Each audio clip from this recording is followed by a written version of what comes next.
நமஸ்காரம். 1000 நாமங்கள் 1000 கதைகள் 371வது திருநாமம் மஹீதராய நமக. துவாபர யுகத்தின் இறுதிப் பகுதி நெருங்கிய வேளையில் பூமியிலே தீயவர்களின் எண்ணிக்கை அதிகரித்து விட்டது. அவர்களின் பாரத்தை சுமக்க முடியாமல் தவித்தாள் பூமி தேவி. தேவர்களின் உதவியை நாட விரும்பிய பூமி தேவி பசுவின் வடிவில் சென்று தனது பாரத்தை தீர்க்க உதவுமாறு தேவர்களிடம் பிரார்த்தனை செய்தாள். அப்போது பிரம்மா, பூமி பாரத்தை போக்கும் ஆற்றல் திருமாலுக்கே உண்டு என்று சொல்லி பசுவடிவில் இருந்த பூமி தேவியையும் மற்ற தேவர்களையும் அழைத்து கொண்டு திருப்பார்கடலின் கரைக்கு சென்றார். அங்கே ஆதிசேஷனில் பள்ளி கொண்டிருக்கும் திருமாலிடம் பூமி தேவியின் துயரத்தை பிரம்மாவும் தேவர்களும் விண்ணப்பித்து பூமி பாரத்தை போக்கி அருளுமாறு பிரார்த்தித்தார்கள். அப்போது திருமால், பூமி தேவியே, அஞ்ச வேண்டாம். பசுவின் வடிவில் வந்து என்னிடம் பிரார்த்தனை செய்த உனக்கு அருள் புரிய பசுக்களை மேய்க்கும் இடையனாக நான் அவதாரம் செய்வேன். தீய சக்திகளை அழித்து உனது பாரத்தை போக்குவேன் என்று வாக்களித்தார். அவ்வாறே திருமால் கண்ணனாக வந்து பூமியில் அவதாரம் செய்து கம்சன், சிசுபாலன், தந்தவக்ரன், ஜராசந்தன், கௌரவர்கள், நரகாசுரன் உள்ளிட்ட பல்வேறு தீய சக்திகளை அழித்தார். பூமி பாரத்தை போக்கிவிட்டு வைகுண்டம் திரும்பினார். கண்ணன் தனது அவதாரத்தை நிறைவு செய்து புறப்பட்டவாறே பூமியில் துவாபர யுகம் முடிந்து கலியுகம் தொடங்கியது.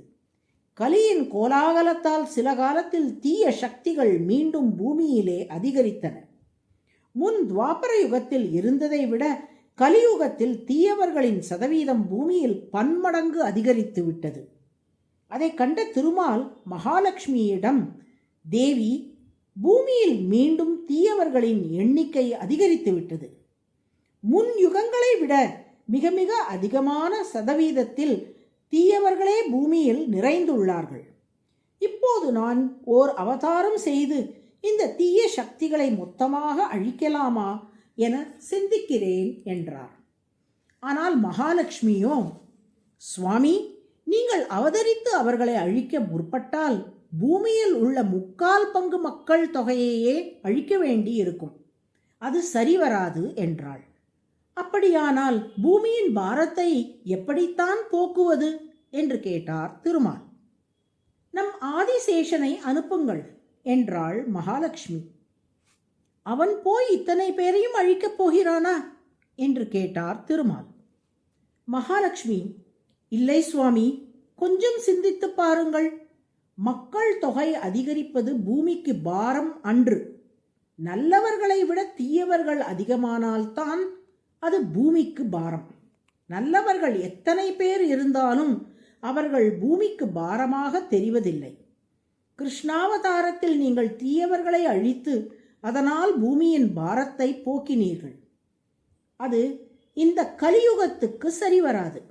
எனவே ஆதிசேஷனை பூமியில் ஓர் ஆச்சாரிய புருஷராக அவதரிக்க செய்து நல்ல விஷயங்களை உபதேசம் செய்ய வைத்து கலியின் கொடுமையை நீக்கி தீயவர்களை எல்லாம் நல்லவர்களாக மாற்றுவோம். தீயவர்கள் நல்லவர்களாக மாறிவிட்டால் அதன் பின் பூமிக்கு பாரம் தெரியாதல்லவா என்றாள். சரியான ஆலோசனை என்று சொன்ன திருமால் தனது படுக்கையான ஆதிசேஷனை தட்டி அழைத்து, நீ பூமியில் அவதாரம் செய்து வேத கருத்துக்களையும் நன்னெறிகளையும் பாமரருக்கும் புரியுமாறு உபதேசித்து மக்களை திருத்து விட்டு வா என்றார். அதன்படி ஆதிசேஷன் பூமியிலே ராமானுஜராக வந்து அவதரித்தார். வேத கருத்துக்களும் நன்னறிகளும் எல்லோரையும் சென்றடையும்படி செய்து பலரையும் நல்லோர்களாகவும் அறிஞர்களாகவும் பக்தர்களாகவும் மாற்றினார். அதனால் பூமியின் பாரம் குறைந்தது. இவ்விஷயத்தை மணவாள மாமுனிகள் மேதினி நம் சுமையாரும் என துயர்விட்டு விளங்கிய நாள் என்று கொண்டாடுகிறார்.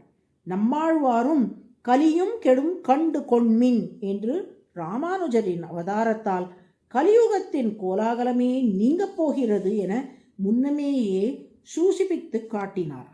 இப்படி திருமால் தாமாகவோ அல்லது ஆதிசேஷன் உள்ளிட்ட தன் தொண்டர்கள் மூலமாகவோ அவ்வப்போது பூமி பாரத்தை போக்கி பூமியை தாங்கி பிடிப்பதால் அவர் மகீதரக என்று அழைக்கப்படுகிறார். மகீதர, மகி என்றால் பூமி, தர என்றால் தாங்குபவர். பூமி பாரத்தை போக்கி அதை நன்கு நிலைநிறுத்தி தாங்குவதால் திருமாலுக்கு மகீதரக என்று திருநாமம். அதுவே சகஸ்ரநாமத்தின் 371வது திருநாமம். மகீதராய நமக என தினமும் சொல்லி வரும் அன்பர்களின் மனங்களில் பாரமாக இருக்கும் தீய எண்ணங்களை திருமால் போக்கி அருளுவார். நாராயண நாராயண.